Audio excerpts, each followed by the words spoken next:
Hello everyone, it's Left here, and I am finally back from vacation. So I was gone for about a week on winter break, going out to California for my cousin's wedding. So obviously I wasn't able to post any videos through then, so I'm back now. And so today I have for you guys a Kestrel gameplay.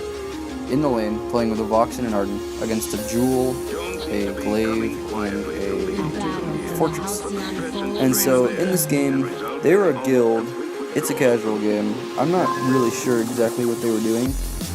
There's one point where the Jewel just sells her entire build and switches her path to Crystal from weapon completely. Then Glaive just builds full CP for no reason whatsoever. And the Fortress comes to lane at the beginning, which is kind of weird, but oh well. It's casual solo queue, so what are you going to do? Also, you guys, I have recently hit Simply Amazing Tier 8 again. I say again because my preseason tier was pretty high up into Simply Amazing, but since the 1.9 Evil Elo compression, I have never been able to get back to Simply Amazing, and now I'm there. So I'm Simply Amazing Bronze in this video, and I'll be looking to rank up with my guild now that I can actually play with them, since this PAS is full of POAs. But that's besides the point. So in this video, I am using Kestrel with CP. I originally thought this wasn't going to be that great because Vox is usually always going CP, but a lot of people neglect weapon Vox, and my teammate here was a particularly good one. Now Jewel has finally come to lane for some reason, and seems to get level 2 unnaturally fast, but oh well. I'm just hiding in the bushes, just harassing her with my Glimmer Shot, and she decides to actually get smart and come chasing me. So I just stealth out of there, and I'm on low health and low energy, but what are you gonna do? It's Kestrel. She's got the most unforgiving energy system in the whole game. So there's really not much you can do with her energy unless you get like a clockwork. And you can still run it out pretty fast with a clockwork. So if they tweak Kestrel at all, it should be a more forgiving energy system. Like, put it on par with Celeste's, I would say. Also, Kestrel, I think, might get, like, nerfed a little bit in the next update. I've heard rumors on the forums, Twitter, and Reddit about them reducing her Glimmer Shot range, but buffing its late game. Because for some reason she, like, falls off late game weirdly and does insane damage early game. But, I mean, I heard rumors that they might just, like, I'm not sure. Like, they reduce her Glimmer Shot range, do something to her Pierce, which is kind of odd. But, there I get the stun and the kill on Fortress. And we're chasing down Jewel, but Glaive is coming after me. I'm trying to run away, but for some reason I'm kind of lagging and getting some stupid latency going on. Arden vanguards me, I Glimmer Shot, and right at the last second he afterwards me and I go down. But Glaive is just kind of stuck back there, and he's going to go down relatively quickly as they converge on him.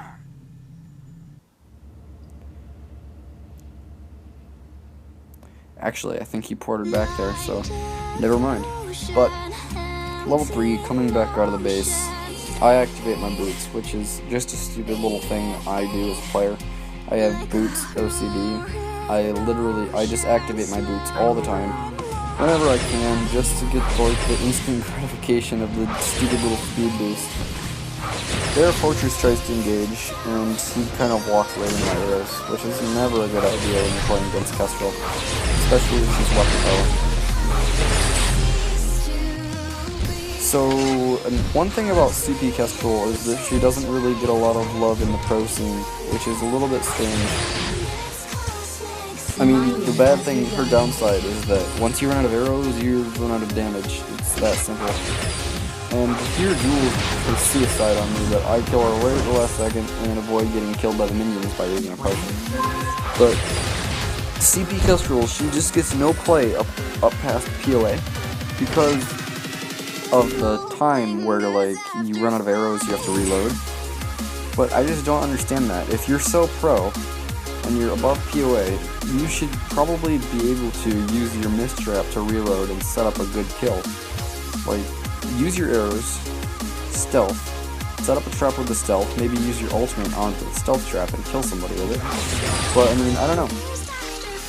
she's a pretty nice counter, I think, to the current OP Broken Feather, as I call him. Black Feather, if you didn't know, is morbidly overpowered, like I said in my pedal video. There's just really nothing. I've actually taken to dodging every rank game I see an enemy Black Feather light up on the routine. It's a pretty good practice, and it got me into something amazing. Even though my last game was against a Black Feather that I didn't dodge, he didn't really turn out to be very good, so it didn't really matter in the end. But I encourage you, if you're above pretty good, dodge Black Feathers all the time, unless they're on your team. That's why I want a pick ban system for ranked, so that I can ban Black Feather every single time until I fix him. So here I get my snipe, and I see them over there, and I snipe Glaive right out of the jungle, kill him. Unfortunately, they kill Arden right there at the end. And I'm running over here, but then I realize that's a bad idea. My team makes sure I know that, and I start to lag. Which unfortunately is a thing in my house. I lag a lot. And it's pretty unavoidable. It's just like, I have to use the speed test app before I play games. Because it's bad. Like, sometimes I'll look on the speed test app and I'll have, what, 2.5 megabits per second download, and sometimes I'll go on there and I'll have 20. It's just really odd. I don't understand it at all. But, and then the upload speed too. The upload speed is even worse. It takes at least 2 hours to upload one of these videos, even with like good internet. So now we're gonna move in and take the gold mine. You see Fortress over there. I technically stealth right there, just in case Fortress wants to come over here and I stun him and we end up getting the gold mine. I used my snipe in the wrong spot. I should have sent it up the lane because Glaive was really low. Kestrel's snipe is just a very good tool overall, and it's just a really good part of her kit. Like, I was watching my my guild's team Sequence Break play against Vertigo Black on Twitch, and Kid Z, their laner, was just using Kestrel, and he was just throwing out ults left and right, just trying to reveal them, make them back off, because he had so much weapon power that he was doing 600 damage per ult on them. If he could see them attacking minions, he's just going to waste his ult just to prolong the fight so he can keep farming. It's a pretty good use for ult, if I do say so myself. And my team actually, we ended up losing the best of 3 after winning the first game because Vertigo Black completely stole our team comp in the pick ban phase for the next 2 games. It was pretty stupid if you ask me because, well, I mean, the first game we played Kestrel, Vox, and Catherine. Next 2 games, Vertigo Black picked Kestrel, Vox, Catherine, and beat us twice, even though we pretty much routed them in the first game. So, I mean, that just kind of makes me think, do they really even know how to pick their own heroes? So, I mean, that's that. It's done. It was just a scrimmage. But it was pretty fun to watch. So, that's also something I'd like to do in the future with my team. Oh, I forgot to tell you guys, I joined a team. I am on TAS's 3rd team now, their newest team. It's called Wrong Warp. And we're going to be in the next VGL, or if we don't get into the regular VGL, we'll be in the amateur bracket. Hoping for the regular VGL, but amateur bracket, fine too. I mean, we'll be playing against these new people, which is always good. So there we pick up the ace, and I'm moving in to take down the first turret. It's really low, so it should only take 1 arrow, and it does. So with my team, I'm hopefully going to be getting some gameplays up of them on my channel. And I'll be playing with Nameless, Codfather, XX, and Keith the Sneak, who's from Australia, which is kind of weird. I don't know how she plays on any servers. It eludes me. And then Skipper is head of the team since he's an admin at TAS, and one more person who just joined. I can't remember who it is. It's... I'm trying to think of their name. Forgive me, I just cannot remember his name. They just joined like yesterday, and I haven't looked at the team in a little bit. But we've got our roster there, and we've got our Theory Crafter making his team comps, and with our best heroes. I'm not really sure what position I'm going to be playing yet. I could lane, I could play Vox. I can play Vox, CP, weapon power, jungle, lane, I am literally the pinnacle of versatility on Vox. There I pick up the snipe on Glaive, pretty nice shot. I mean, I can literally play any kind of Vox you want. Hybrid jungle, CP lane, weapon jungle, weapon lane, CP lane. Literally any kind of Vox. I can't say that enough.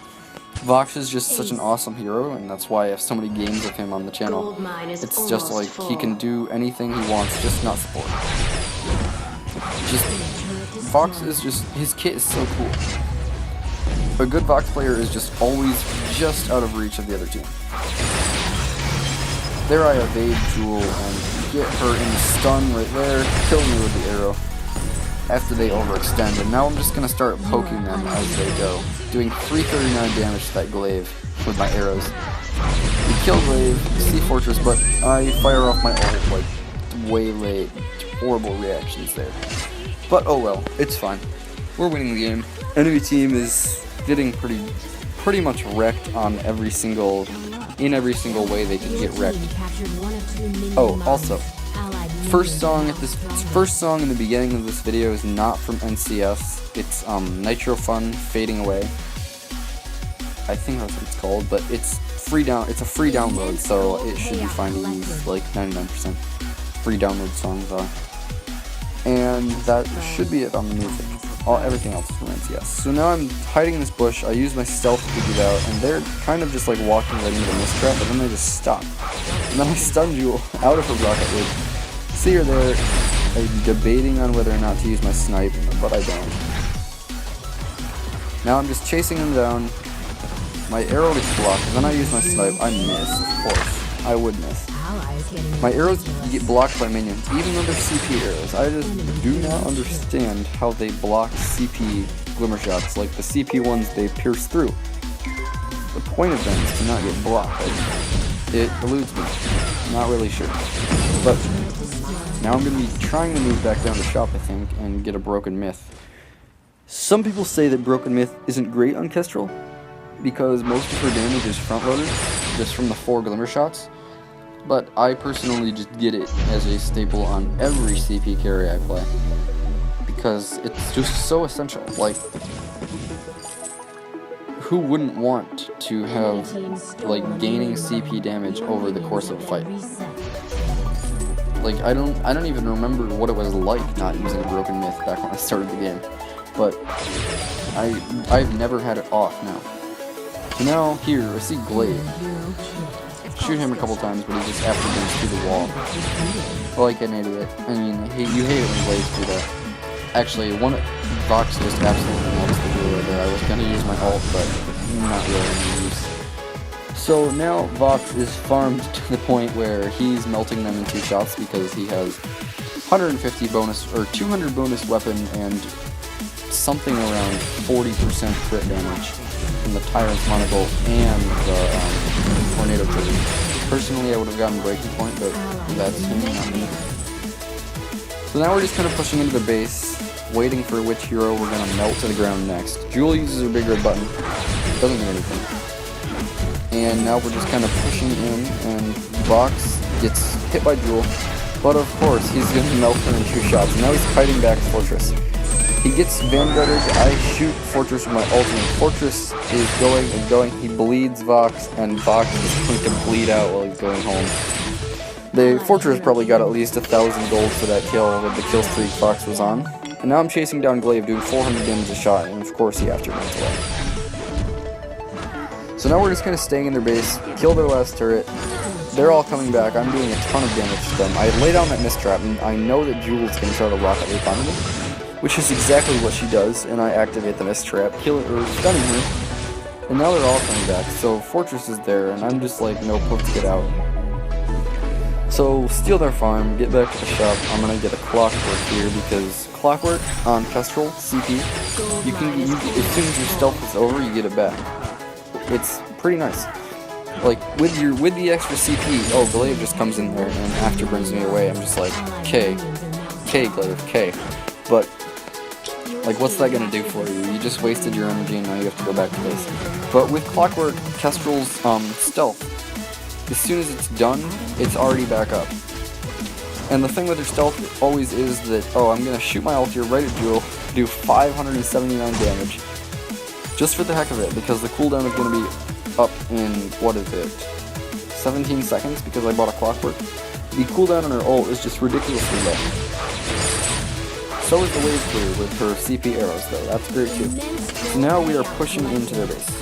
Tell my team not to take the Kraken, because we want to take like these last two fights here. We just want to keep destroying the enemy team as best we can. The Jewel is probably gonna. This is probably the point where she just like completely switched her build. I shoot Blade there, kill Fortress. Jewel uses her big red button, but unfortunately, since she like sold her build halfway through the game and bought Crystal, it's not really gonna be that powerful. Blade afterburns away. We're just kind of camping their base now. I'm just laying mist traps literally everywhere. Fox accidentally backplaying and shoots Blade down in 2 shots. And we want that big minion to destroy the crystal because, I mean, glory to the minions, right? You always want to be that one minion that's able to destroy the dang crystal, right? You don't want to be the minion that's suicide. Reporting back, but Fortress activates Attack of the Pack, and that will be all, guys, today for this video. I'll be hoping to get you guys more videos in the future, as like tomorrow and the next day, because my school started back up, and now I'll be on a much more regular schedule than I was on Christmas break. So, hope you all enjoyed. Subscribe if you loved it, leave a like if you enjoyed, and goodbye.